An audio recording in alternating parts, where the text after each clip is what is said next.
morning sa tanan, nindot sa tanan palihog. Pagsulod sa buntag. Let's go to the Lord in prayer. Our dear Heavenly Father, we thank you today for waking us up and giving us sound mind, sound body, good health. That we are able, God, Lord, to rise up and be in this house of worship today. Thank you so much, Lord God, for your salvation provided to your Son, the Lord Jesus Christ. Thank you, God, Lord, that we are your children who have believed in you, God, Lord, who believe in the Lord Jesus Christ as your Savior. We have eternal life, and we can worship you, God, Lord, truly today in spirit and in truth. Yeah. Ginoo, ang pagkumahan ko ng katabang ka namon sa mutakon. Pagpadayag sa mong kalalimang pinagis mong pulong.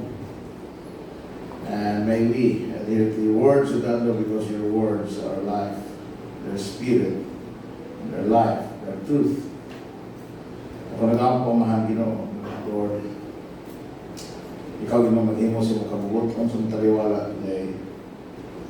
And kami sa Tinuro, magkatay kami sa tumulog sa imaya. Bless this service. Bless, O God, Lord, everything that we are to do today. Be glorified and be magnified. Yes, your servant to God, Lord, in Jesus' name. Amen. Amen. Amen. Kami ko lumalik. Salamat sa Diyos. Tayo, welcome sa ato ang worship service today sa Resurrection Bible Baptist Church. While many are still to come, nilipay na mga niya, mga parents na to sa ito ang kindergarten o sa itong grade 1 can be with us, some of them, children. There are those who cannot make it this morning, but magkaroon silang hapon mo tampo. So,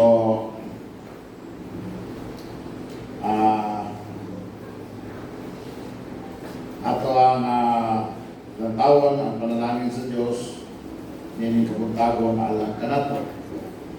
So, sa ating mga parents, mga bagong mga parents, ato ang school, welcome, no?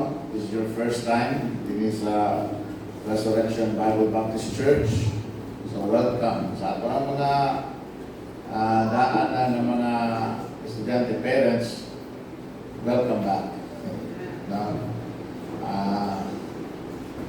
And then sa mga bisita na to karon, so welcome po sa mga bisita. We will take time to welcome all of you karong taon-taon sa ato ang main service. So,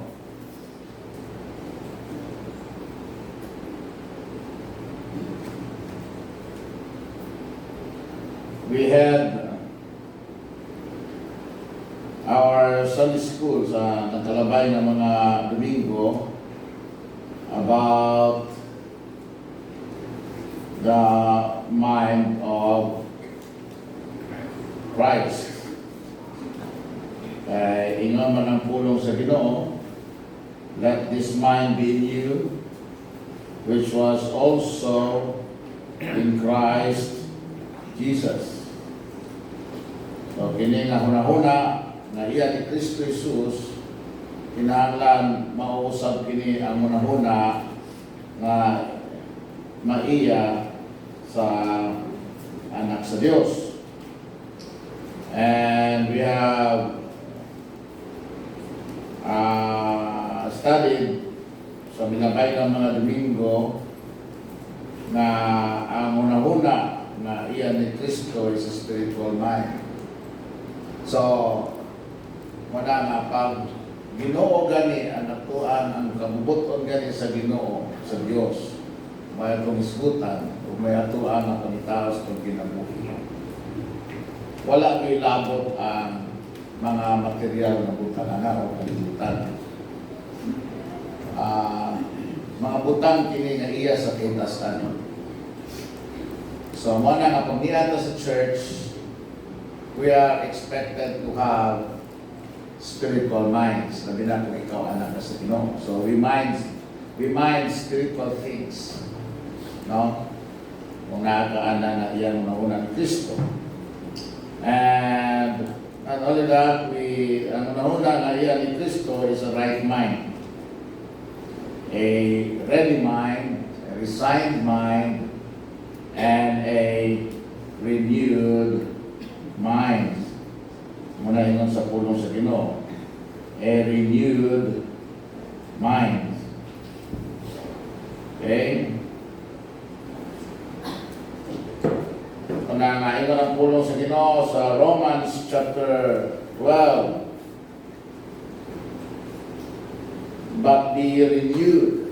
Verse number 2. Be not conformed to this world, but be renewed. Ingon ang pulong sa Ginoo. Ang pagbago. So reasonable mind, reassured mind, and then yan na kita karon sa ato ang lesson, the mind of Christ is a renewed mind. No?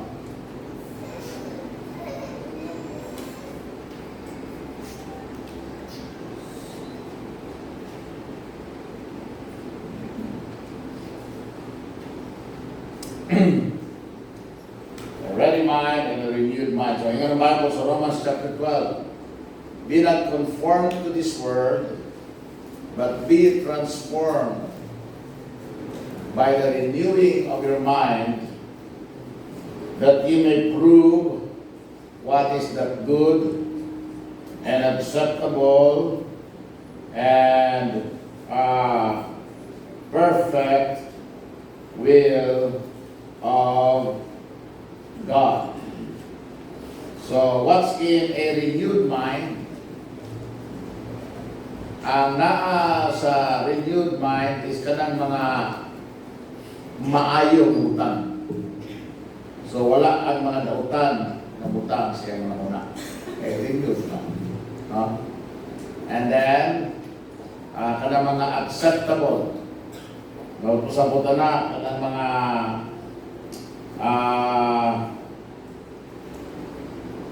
iyahang kauyunan sa Ginoo. Okay, dili ka ng mga butang na dili kauyunan sa Ginoo. And perfect. Wa man basta kabubuton gani sa Ginoo, perfect lang. Amen? Basta kabubuton gani sa Ginoo, perfect yun na. Walay ingon ta nga kakulangan, walay ingon ta nga apan, walay ingon ta nga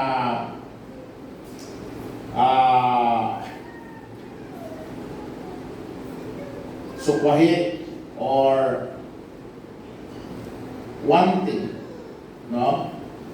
Diya sa kabubuton sa Ginoo. Sabot ko ng kabubuton sa Dios may naa kanunay nga ato ang gisunod. Then kanang gipangita nato nga perfect life, perfect love life. Makita niyo muna diya sa Ginoo. Perfect joy, perfect peace, no? Perfect na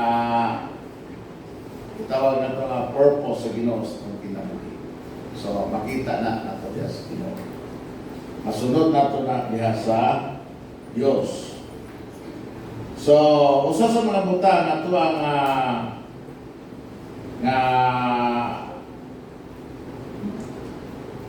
nagian or ato ang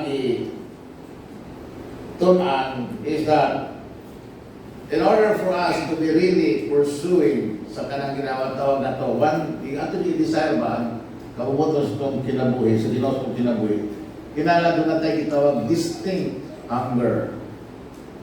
Distinct hunger sa pulong sa Ginoo. Magpasabot, mudawat yun ta sa pulong sa Diyos with all readiness of mind. No? Nangan, andam yun ang ato ang muna-muna. So when we come to, any church, no? Namang yung mga nagupang dagang simbahan sa kalibutan karon. So, ay panahon, invite ka. So the purpose nga nung Dunay Church is to learn about God, right? To learn about Him, and then to learn about His will, His ways, and His gitawag nato nga work. Muna nga dunay yun ay gitawag nga preaching, no, sa pulong sa Ginoo. Sa Catholics yun ay gitawag homily, no, manang panahon nga uman sa pagbasa sa Ebanghelyo, then the priest will stand and then they will give a homily or they will preach on the subject or whatever na unod sa homily sa Ebanghelyo. So, other churches, magyapon ang pagwali po. Now, some of the thing they may say, are not acceptable sa imuha. But ang importante is, whenever it's the Word, basahan mo yun ang Biblia, abrihan mo yun ang Biblia. Pag ang Biblia na may musulti, pag ang Biblia na gikan na sa pulong sa Ginoo ang gisulti, kinahanglan na kay readiness of mind. And then if you find something, if you heard something ang dili to tama, then you go back to the scriptures and search the scriptures. Balik ka sa pulong sa Ginoo, and then tanawan mo sa pulong sa Ginoo kung maobag yun ang gisulti. Remember the Berean believers? No, pag magwali ang mga apostles, they will accept what the apostles say or said, pero they make sure na maubag ito by the Word of God. That is supposed to know. So what was about is, whenever the Word of God is preached, you must be ready to listen. Kaya mo na paagi na magkakatunta, no, sa kabubuton sa Ginoo. Wala man, dili man ka makakita sa kabubuton sa Ginoo gawa sa pulong sa Dios. Kaya ang pulong sa Dios mao man ni ang gipadayan, pagpadayan sa Dios sa iyang kabubuton o sa iyang kaugalingon. So, karon din simbahan, when we preach the Word of God, you listen to the Word of God, because when you listen, you will benefit from the Word of God. Yan ang pulong sa Ginoo. All Scripture is given by inspiration of God and is profitable for doctrine. Diba? Ikaw ng verse, Brad. All Scripture, 2 Timothy 16. All Scripture is given by inspiration of God and is profitable for doctrine, for reproof, for correction, for instruction in righteousness, that the man of God may be perfect and thoroughly furnished unto all good works. So, ang pagpaminaw sa pulong sa Ginoo, doon na din na siya ay benepisyo. Doon na din na siya blessing. Doon na siya kahimuan sa itong kinabuhi.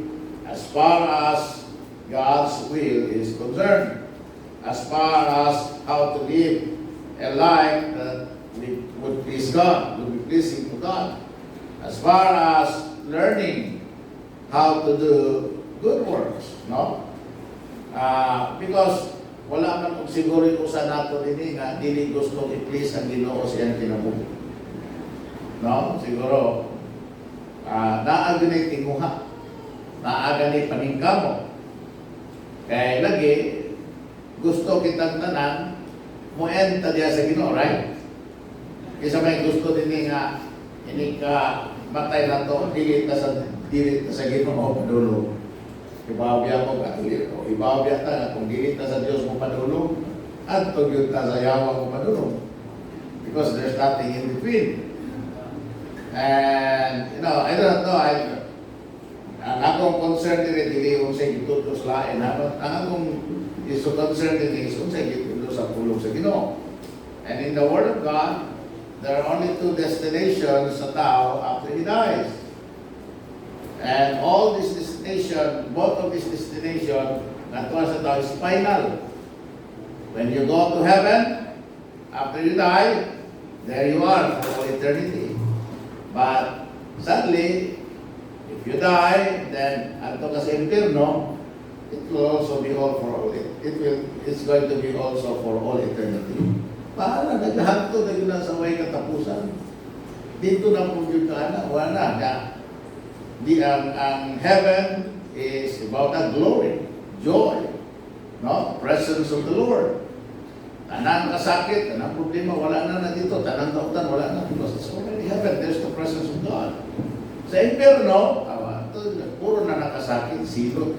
Why katapusan pag-antos o pagkila? You do not want to end up in hell, right? Hindi mo gusto na hindi ka matay, hindi mo ato ka sa impyerno.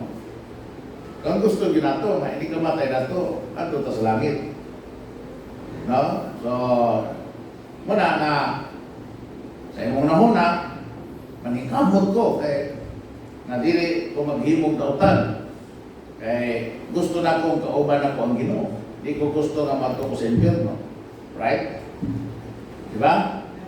So, but how do you know kung say angay himuon na mingon ang Ginoo, sige dili ka na ko impyerno. Dili ra ba na magdepende na to. Dili ra ba ta magkaingon sa Ginoo nga, "Pwede akong gihimo Lord, kung langit ko ha." Di na pwede. Ang Ginoo yung mingon nga tama na ang imong gihimo, sobrang ari ka sa langit. Right? Ang Ginoo kung may mo pasulod mo sa langit, dili ko ikaw mo mingon nga basta-basta magbuot nga adto ka sa langit. So, but you need to know unsa ang paagi nga iya sa Ginoo. Kaya kung mohimo ta sa paagi nga dili iya sa Ginoo, then we will end up nga i-reject sa Ginoo. No? Balibaran sa Ginoo. Naaba ko na pastor, mahitabo pa ko na yes. Because in the Bible, tanong mo sa Matthew chapter number kalimutan ko sa chapter. So many will say unto me, Lord, Lord. See kung the book of Matthew. Many will say unto me, Lord, Lord. Because you know, I never knew you. Matthew. Huwag mo na sa notes. Matthew 7:22. Okay. Atas ko nung balik. Gamay. 21. Not everyone that saith unto me, Lord, Lord, shall enter into the kingdom of heaven. So, dili tayo tanan. Muna, kanibitang naghamong kini mga reliyon, maglalis na, magdibati ba? Magdibati yung lalis yun. Puro sila sakto. Kaya tapos, puro sila katawag sa Ginoo, right? Pero yun ang Ginoo, there, not everyone that saith unto me, Lord, Lord, shall enter into the kingdom of heaven. But he that doeth the will of my Father which is in heaven. Kanang naghimo sa kabubuton sa pagkamahan na naa sa langit. Nakaroon sa verse number 22. Many will say to me in that day, dagan ko na magsulti ka na ko. Anang adlaw, what's that day? The day when God will judge everyone. The wicked then. Even ang Bible. Will say unto me in that day, Lord, Lord, have we not prophesied in thy name? And in thy name have cast out devils? And in thy name done many wonderful works. Tapos sa inyo sa gaya, verse 23. And then will I profess unto them, the I there is the Lord. I never knew you. Depart from me, ye that work iniquity. Now, come on, you may have all the good intentions in the world, pero kung dili na kabubuton sa Ginoo, Then, what classification that work? Asa man na, sa unsam na classification na work, hindi mo mahulog. Work of iniquity. Hindi nga na ginawa ko kailan. Dati makana pati mong paningkamo. Pero ginawa ko kailan mo. Again, I'll bring you back to the Old Testament, si Cain at si Abel. Both of them, good intentions. Dala si Abel siyang offering. Dala po si Cain siyang offering. Both of them offered to the Lord. Ang i-offer ni Cain, the best of his kananaang iyang abot. Ang offering ni Abel, o salang ka mananap, nating karnero. But then, Cain's offering was rejected. But Abel's offering was accepted. So kung kasi Abel, nga naman ako kanagalang kong dala, mga prutas, mga gulay, the best of my farm. Pero kada, usalang ganing kamanap, ang ako girdik niya, namin na naman because what Abel offered was according to the will of God. What Cain offered, though it's his best, is not or was not the will of God. So, i-reject sa Ginoo. Diba? Muna nga, ang importante yun, ang pulong, kung sa inyo isulti sa pulong sa Ginoo, may itong himuon, so that gusto magkantanan mo santo sa Ginoo, para nga iniabuto niya sa panahon nga matubang na ka sa Ginoo, you will be accepted and you will not be rejected. Di yung ginawa mo, depart from me. Bakit? Kaya na, isa may nagkasuway ng yung rejection din eh. Kini mga bata, nabinda na yung panutihon, mga joiners, no? Mga joiners ko, no? Muduol kang mga grupo, tapos inom ka, ayaw diri. Kilabot diri, paawa diri. Ato ka dito spikas. Ayaw diri sa amo. Diba? Ang sabi feeling. Diba, live kayo? Makakuan yun. Rejection. Pero, kananaan, kung itandi mo sa rejection niya sa Ginoo, because that rejection means na you will never be with Him.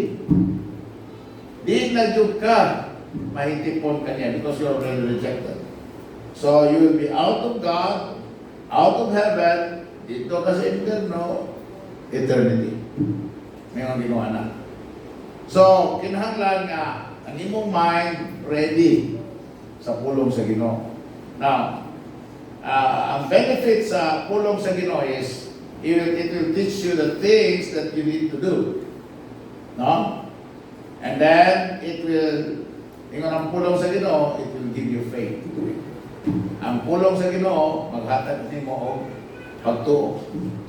For, ingon ang Bible, in Romans chapter 10, faith cometh by hearing, and hearing by the word of God. 10:17. So then faith cometh by hearing, and hearing by the word of God. So when you hear the word of God, ang imuhang madawat, ang imuhang madala sa imong kinabuhi is faith in God. Because the word of God brings faith. No, mauni ang magdala, maghatag nimo pagtuo because dinhi mailahan na nimo ang Ginoo. Ibaw na nimo ang Ginoo, tuki na nimo ang Ginoo.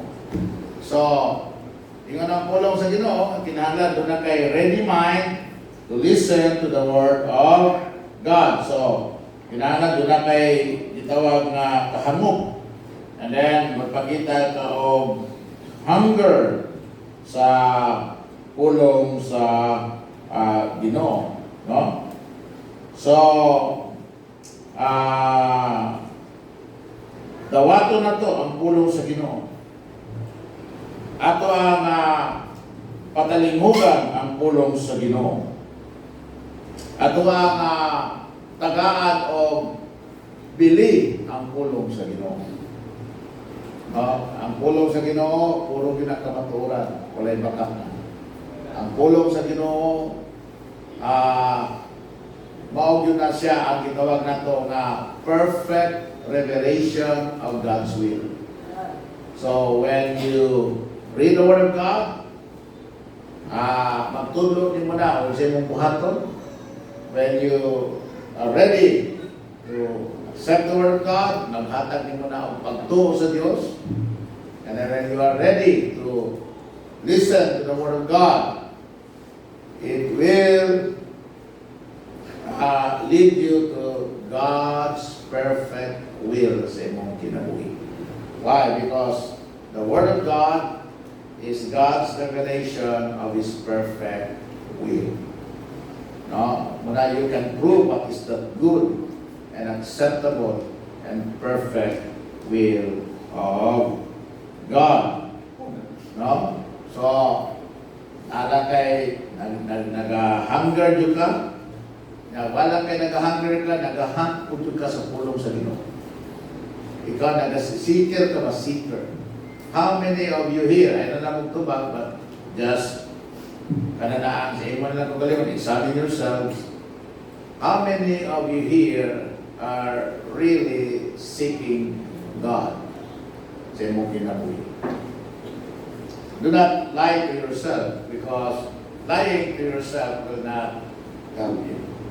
Magpasabot ako sa matag adlaw ba sa imong kinabuhi na aba na ang gitawag na pag-wonder nga kung saan ka ang kabubutong sa Ginoo sa imong kinabuhi. Naabag yun ng pag-una-una o pagpamita na kung saan kayo gusto sa Ginoo nga akong Ginoo sa akong kinabuhi. No? So, kinahanglan nag-search sa kita sa scriptures. Kay kini ang pag-hunger sa pulong sa Ginoo, pag-search sa scriptures, pakatabag ni nga mabagko ang atong una-una. Now, ganun kinahanglan magbago ang atong una-una? Balik ka sa verse number 1. Ingon ang Bible, I beseech you therefore, brethren, by the mercies of God, that ye present your bodies a living sacrifice, holy, acceptable unto God, which is your reasonable service. Ang higaan ng pastor mo naman, isod ng kailan. Ay sa mo, i-present na itong lawas ng living sacrifice, buhay na sa ito. So, ihalad na itong lawas, you know. Now, it's one of the most difficult thing to do because selfish bit ang tao. Ato rabi ang una itong magalingon. Kung sa rabi ay makaayo para na ito, pag itong ginauna. Well, dili na daw tabi, pero remember, na atong kinabuhi, dili para sa ato lang, kundi para po niya sa Ginoo. Now, isakripisyo nimo, ang kinabuhi ngadto sa Ginoo. And then, na balaan, let me ask you this, ang imo bang kinabuhi, holy? Acceptable to God. So, as you are, karong buntag, kung imo ning ipresentar sa Ginoo, dawaton ka na sa Ginoo. Then, mayroon ka nga, mura lisod na. Lisod magani ang pagtugyan sa itong kagalingon, kana pag kalangit sa itong kalag, kung ang atong kagalingon mo ito ang litawag na ito nasa ligan. Then, which is your reasonable service? Tawag ko ng Bible sa verse number 2 na. Be not conformed to this world. Now, inatin mo ba ni? When we were born sa kalibutan, no, nagtubo ta nga, puro na yun na kalibutan ang nasa kong nauna. Muna nga, ang ato sang kinaiya, ang atong sinultihan, ang atong gawi, ang atong pagkinabuhi, puro sa yun kinalibutan. No?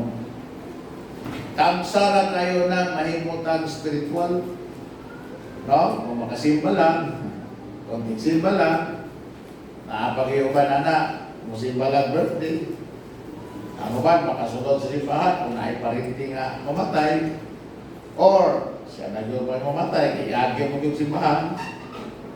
Pero, ang buwan ako pasabot is, ang atong kinabuhi, conforme yung kayo sa kalibutan.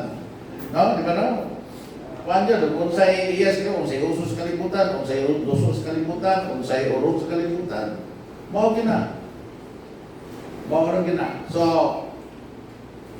ito ng Bible na when you become a son of God, usa ka buta kinahanglan na imuha nga mausap is ang imong pagkinabuhi sa kalibutan. So dili naka-uyon sa kalibutan. No, kung unsay pagpasabutan na kung unsay dautan nag-ingon sa pulong sa Ginoo nga iya sa kalibutan, imo na siyang biyahan. Imo na siyang taligdan, dili na namo imong prosedyuhon, dili na po namo imuhang pamaagi nga ikinabuhi. Kaya ingon naman ang Ginoo dili tama. Ingon naman ang Ginoo nga dili mao. Asa man ka mo conform sa iya na sa Ginoo, but how can you be conformed into His image? Ingon ang Bible, be transformed. Kinahanglan mausab ka. And how can you be changed? By the renewing of your mind. Ang tanan yun, ang gira yun sa itong kinabuhinas ng mind. O bitaw na nakabantay mo, gubot kayo muna. Gubot. Labi na mag-abot na ang mga maningilay, hasta gubutan. Mag-abot na mga meron, hasta gubutan. Labi na o di na magkasinabot, hasta gubutan.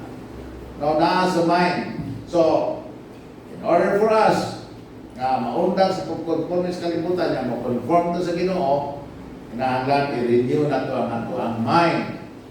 No? Because that's the only way na makakapunta sa unsay maayo, unsay acceptable, unsa ang perfect na will sa Ginoo, sa atong kinabuhi. So, kinahanglan na ana nga readiness of mind. No? Because when you are transformed and renewed, it will also transform and renew your daily habits. So, mausap ko na, imuhang inadlaw-adlaw nga mga pagkinaiya diha sa Ginoo. So, that's the benefit of having a kanang gitawag na to renewed mind. Mabago na. Kaya ingon ang Bible na kinahanglan magyutang mabago. Ang kabaguhan na agad kay Kristo. Hangtod nga dili magbago ang muna-muna, dili punta mahimo magabaton sa hunahuna na iya ni Kristo. Kaya ang hunahuna na iya ni Kristo na bago ang hunahuna. Isang tagang mga practical lang kung may example. Palitan, sugal. Sugal.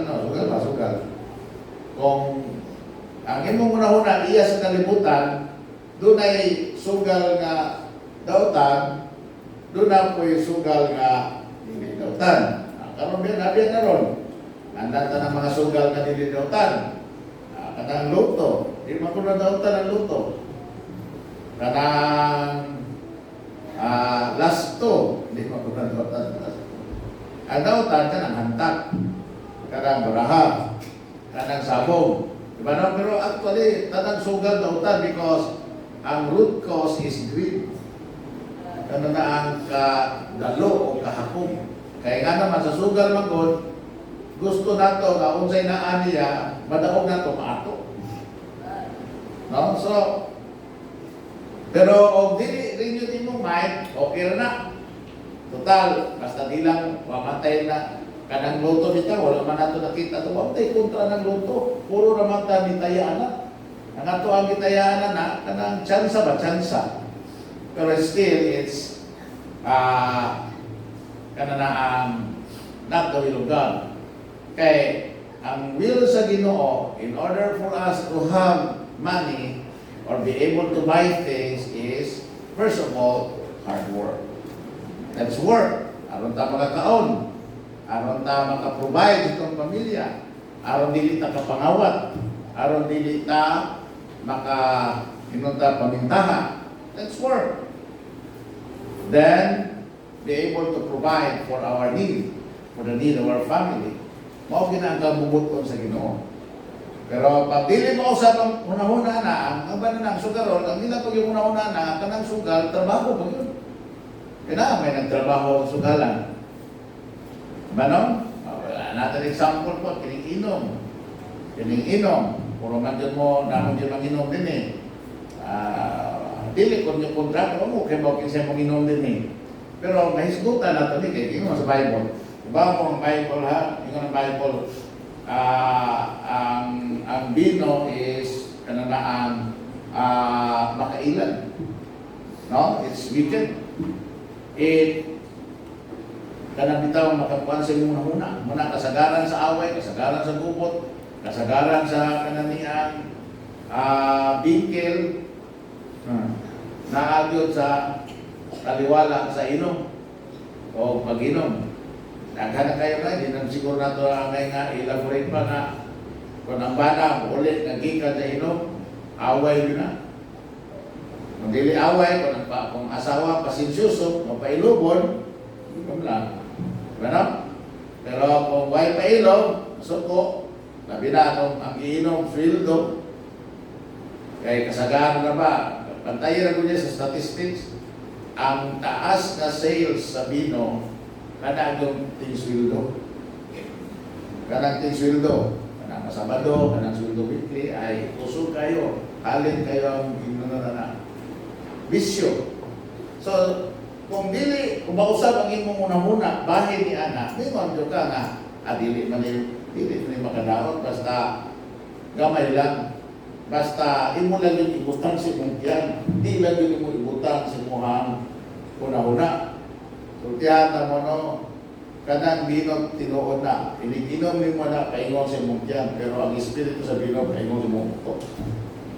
Muna nga away, lalis. So, the thing is, kinahanglan mausap ang imong nahuna na. Mausap ang imong nahuna na kining butang na imong kinabuhat, wala na nakahimayan sa Ginoo.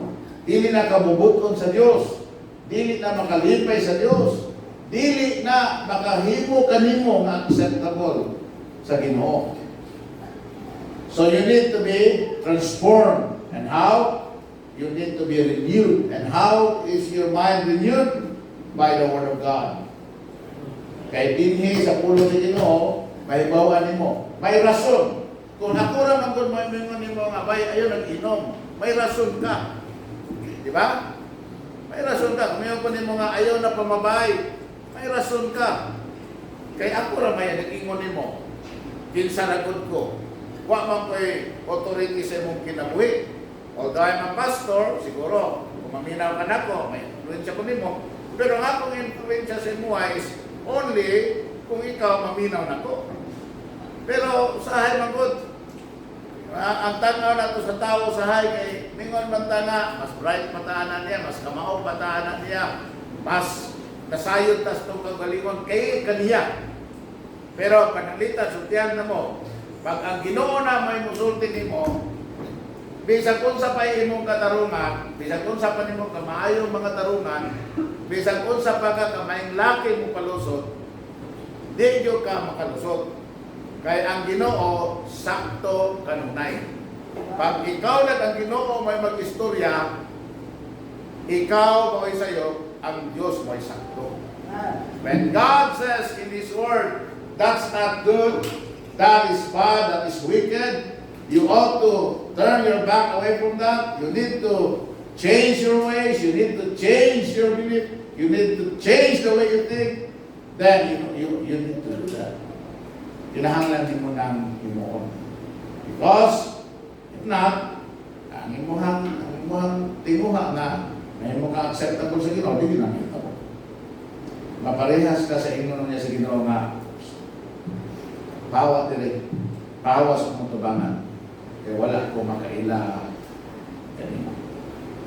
You don't want to end that way. Amen, right? Amen? So, be renewed sa imong mind.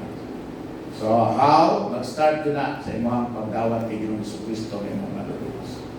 Kaya ng Bible, if any man be in Christ, he is a new creature. So, tanan mo sa tanan na daan, mabago.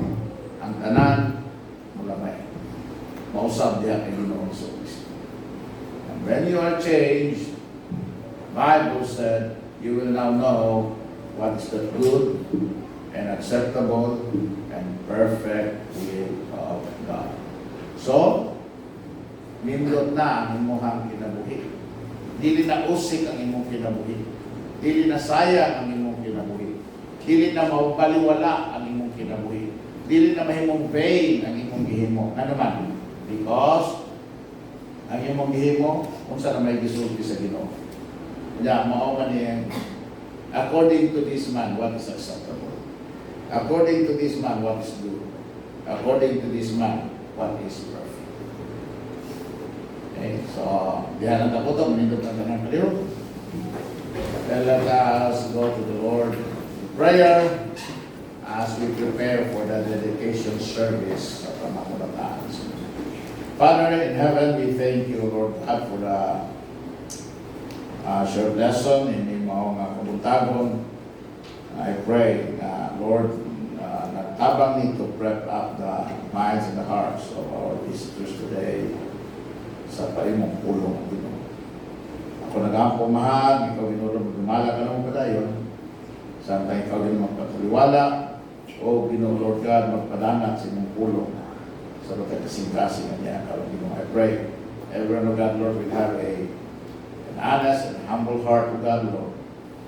And also Lord ako nagampo mahal na ayaw ito ko naman ang gawa makahimo sa iyahang pagsamo-samo o pag balda sa mga hunahuna o kasing-kasing sa mga katawan ng niya karoon ng Diyos. I pray the Lord that you can have your way into our hearts, into our minds, O God, Lord, by the Holy Spirit. Tawagin naman padayon sa pagkanlangin ng kaputagon sa ngalan ng Iyong Kristo. Amen. Amen. So we're going to break for 5 minutes as we prepare to have our service this morning. And then, katong Sunday school na to, mga gagmay dito sa gym, ha? Sa gym, dito na mga gagmay. Madalo para may dili.